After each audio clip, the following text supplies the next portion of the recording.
Hey everyone, it's Brandon here, back for another video, and everybody is doing the exact same thing for product research when they're trying to find their next Amazon product to sell. Everybody's looking for the same thing, and it's making it hard to find successful products. And so today, I'm gonna show you what you should do to find those products that other people aren't looking for, and how to look at them and how to approach the situation in 2018 if you're beginning to build your Amazon business.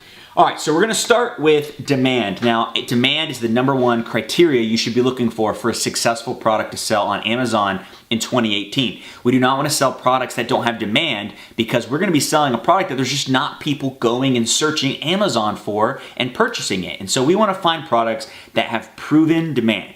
Now, how do we track demand? How can we find out if there is demand on a product? There's two free ways to do it. One is called the 999 method, and there's one called the bestseller rank. Now, what we can do to find the bestseller rank is, say for instance, we're gonna search a random product, and I'm gonna pull up salad cutter bowls as the random product selection, and click search.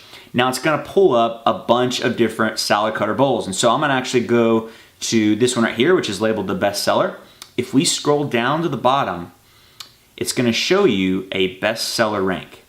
Now, the bestseller rank is going to be a rating system that Amazon has on all of its products. It's like running a race. Number one is going to be the best, 1,000 is the worst. But in this case, there could be up to 1,000,000 products. And so what your goal is to find a product that can sell.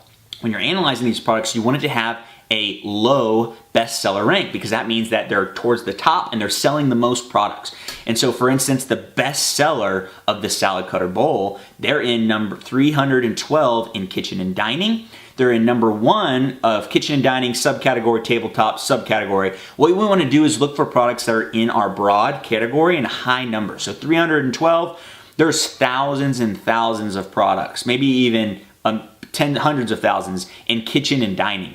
And so this number shows us that they are making a large amount of sales on this product. And so bestseller rank is a really good way that you can look and find out if a product's gonna be doing well, and they're actually selling enough, and there is enough demand. Now, the next thing that we can look for is called the 999 method. Now, what the 999 method is when you click add to cart, it's going to actually add this to your cart. Let's do it right now. And what we can do is we can actually edit this. So if you click cart and you pull up your product right here, see how it says 1? What we can do is we can go to click 10 plus and then type in whatever amount that we want.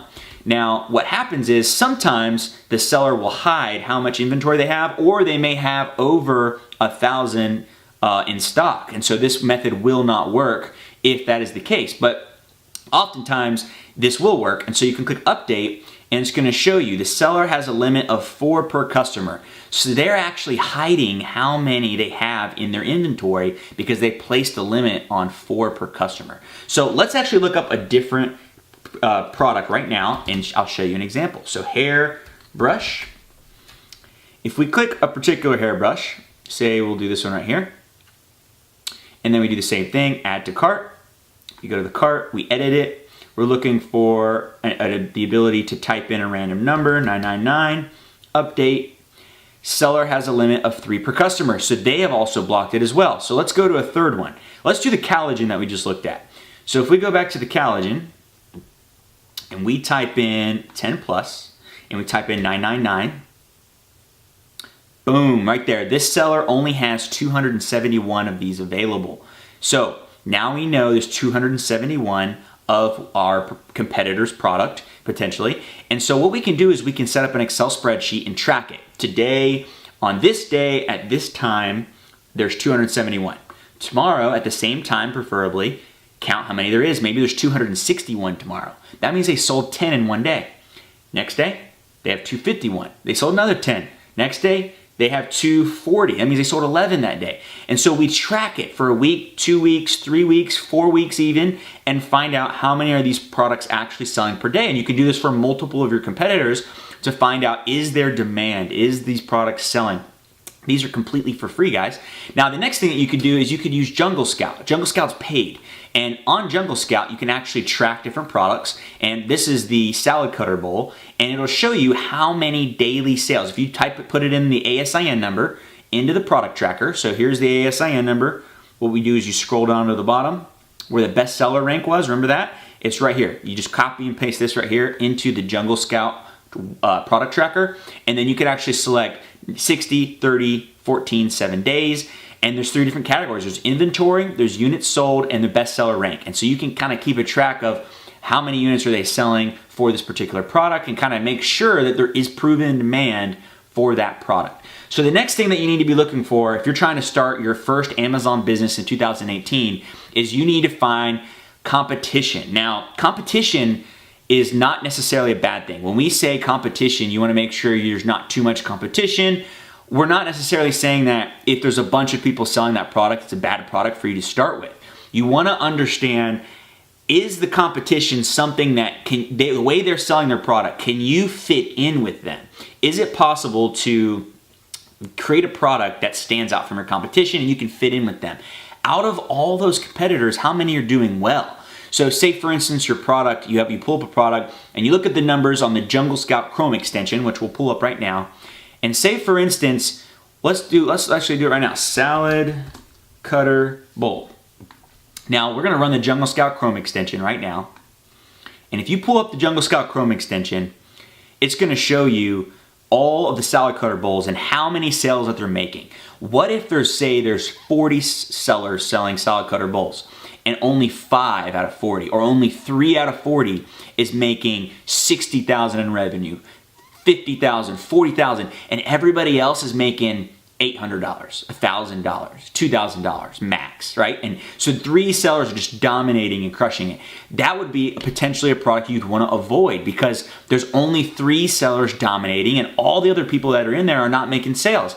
But what if it was something different? What if you were selling salad cutter bowls and say for instance it's all spread out? So the top 15 sellers, top 30 sellers all are making a little piece of the pie. Maybe they're all making $5,000, $10,000, someone's making $800, someone's making $30,000, but there's a bunch in the middle that are making, some sales. That means that because competition is not bad. It could be good. Competition could be good. We want to know, is there room for us to fit in everybody? And, is everybody making money? Is everybody selling products or the majority where we can fit in and jump in, okay? The next thing that you should think about as far as competition is going to be standing out. And that's actually our next product criteria. It's number 3, differentiating. Now, how can we make a product that differentiates from our competitors? You have to be able, you shouldn't even consider selling the Amazon product if there's not demand, if the competition, there's just no way to fit into the current competition, and if you can't differentiate your product. Now, what are examples of differentiating your product? Well, you could change the size of it. Maybe you look at the reviews of your competitors and everybody's saying that we wish this was smaller and you could hold it in your hand, or we don't like the shape of it. I wish you could hold it this way, or I wish it was shaped different, or the color. You can differentiate on different colors of the product. Say all your competitors are doing a certain color. Maybe if it fits and makes sense, you could do a different color than everybody else and it'll stand out, and then you'll stand out with that competition. So we've established that all of our competitors are making money, like a good majority of them. Now, how do we jump in the middle of that and stand out? And so can we change the color? Maybe everybody's doing brushed metal and maybe you could go and do a polished metal instead. Or say colored and layered logos. What if everybody's doing a regular black logo, and maybe there's a way that you can do a colored logo or do some way to make your logo stand out that's different than everybody else, all of your other competitors that are doing well. Maybe there's a way to fit in with them and then make your product stand out. Another example would be bundling. Can you bundle it? So and do it for the same price. And so say for instance, there's a lot of sellers selling different products, and you can bundle it. You can add a product. Say for instance, there's a product. Let's do it right now. Say for instance, there's a product that you want to sell, like these combs right here, okay? And what if you could sell? Everybody's selling these things for $25. What if you could bundle something cheap that you can get cheap with this, and then sell it for the same price, $25? What that's going to do, and here's an example. If you look at frequently bought together, it's going to show you, Amazon will show you products that are frequently bought, and that can give you ideas. And so say for instance, you click this one and you scroll down to the bottom. Look at that, they added beard oil to it, or hair oil. Say for instance, you click this one and you scroll down and you look, oh look, if people buy this, they usually buy this. And so maybe you'll find by kind of looking around at the frequently bought, something that you could bundle. The next thing is going to be branding, packaging, and targeted imaging. And so say for instance the packaging, everybody's doing the same packaging and there's a better way to do it that's going to resonate with your target audience. How can you make your packaging stand out? The next thing would be branding and targeted imaging. Well, what if your product is going after a certain niche in the marketplace? A certain kind of person is going to really like your product, or maybe you want to make your product attract a particular kinds of person. Say that person loves cats, for instance, and you want to make your product go attractive to somebody who's a cat lover.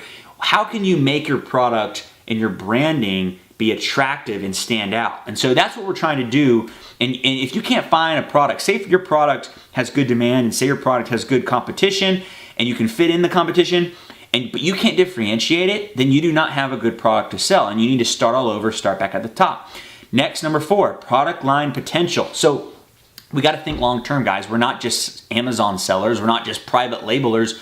We're building a legitimate business, a sustainable long-term business selling products on Amazon. We're trying to provide value to the world and sell a good quality product to our consumers. And so how can we select a product that is with that long-term vision in mind? Like how can we select our first product and make sure that it's going to give us additional products that we could that kind of go and fit well with it?